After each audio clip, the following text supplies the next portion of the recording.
تجارت کے راستے کھولے گئے۔ ہمسایہ ملک میں لگی اس آگ کو بجھانے کے لیے پاکستان نے اپنا کتنا نقصان کرایا، اس کا اندازہ پوری دنیا کو ہو چکا ہے اور ساری دنیا ان کوششوں کا اعتراف کر رہی ہے۔ ہم نے تقریباً 83,000 کے قریب جنازے اٹھائے ہیں افغان اس جنگ کے خاتمے کے لیے، اور یہی نہیں 128 ارب ڈالرز، یہ کوئی چھوٹی رقم نہیں ہے، 128 ارب ڈالر کی معیشت کا نقصان برداشت کیا ہے پاکستان نے اس جنگ کے خاتمے کے لیے۔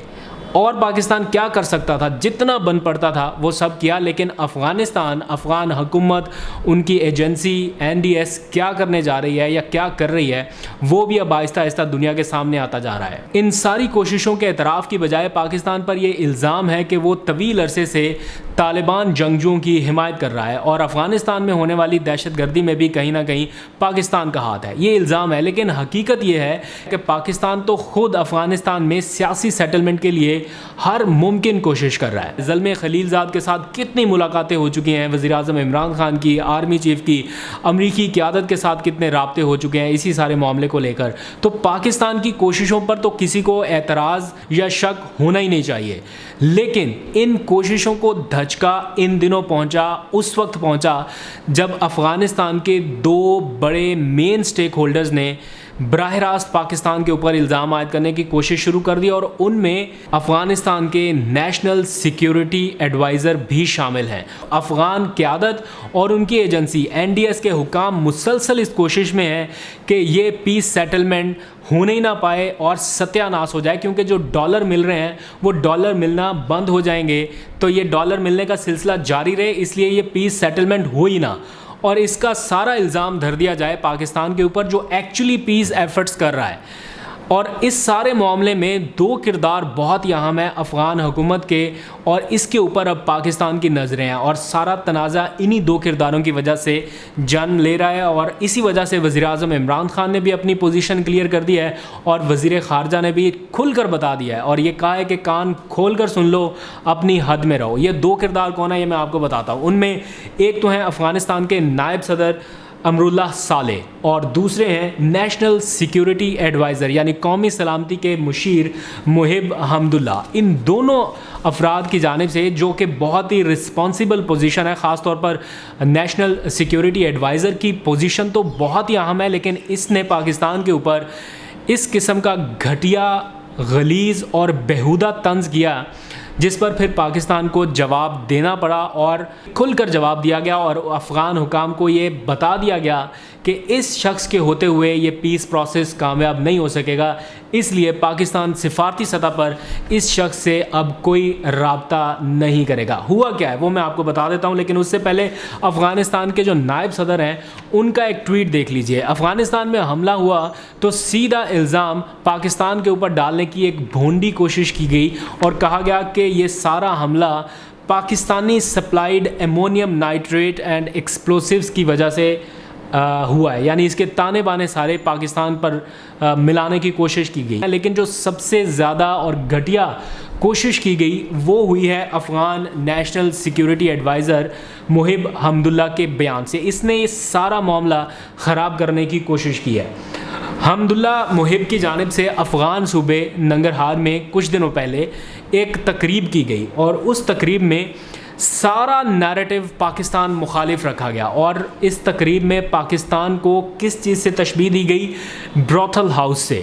اب اس کا ترجمہ اگر آپ گوگل پر جا کر کرنا چاہیں تو آپ کر سکتے ہیں، میں یہاں پر شاید اس طرح کا لفظ بھی نہ دہرا سکوں، یہ کہہ بھی نہ سکوں کہ یعنی پاکستان کو طوائف خانہ سے تشبیہ دی گئی، اور یہ کہا گیا کہ پاکستان طالبان جنگجوؤں کی حمایت کرتا ہے اور پاکستان ہمارا دشمن ہے، اور اب دشمن کے دشمن سے مل کر، یعنی پاکستان کا دشمن بھارت، اس کے ساتھ مل کر اب یہ مقابلہ کریں گے۔ اور ساتھ ہی انہوں نے خطاب کرتے ہوئے یہ کہا کہ افغانستان میں سوشل میڈیا کے ذریعے پاکستان کے خلاف منظم کیمپین چلائی جائے۔ یہ افغانستان کا نیشنل سیکیورٹی ایڈوائزر کہہ رہا ہے۔ آپ امیجن کیجئے اگر پاکستان کا نیشنل سیکیورٹی ایڈوائزر یا معید یوسف جو ہمارے قومی سلامتی کے مشیر ہیں وہ اس قسم کی کوئی سٹیٹمنٹ دیتے تو عالمی میڈیا اور پوری دنیا آسمان سر پہ اٹھا چکی ہوتی، لیکن یہ افغانستان کے نیشنل سیکیورٹی ایڈوائزر ہیں تو ان کے اس بیان پر اس طرح کا رد عمل نہیں آیا۔ لیکن کچھ دن کی خاموشی کے بعد کل وزیر خارجہ شاہ محمود قریشی کی جانب سے بہت ہی زبردست اور پاکستان کے عوام کی ترجمانی کرتا ہوا رد عمل دیا گیا، اور انہوں نے کہا کہ ہمارا خون کھول رہا ہے جس طرح کے الفاظ پاکستان کے لیے استعمال کیے گئے۔ شدید رد عمل دیتے ہوئے انہوں نے کہا کہ افغانستان کا نیشنل سیکیورٹی ایڈوائزر کان کھول کر سن لے کہ افغانستان میں قیام امن کے لیے پاکستان نے 83,000 جانوں کا نذرانہ دیا ہے، 83,000 جنازے اپنے کندھوں پر اٹھائے ہیں، $128 ملین کا نقصان پاکستان کی معیشت نے برباد کیا، اور آپ کہتے ہیں پاکستان براٹل ہاؤس ہے۔ ہم افغانستان میں امن کی بات کر رہے ہیں، امن کے لیے کوشش کر رہے ہیں، اور آپ ننگرہار میں بیٹھ کر پاکستان کے خلاف تقریر کر رہے ہیں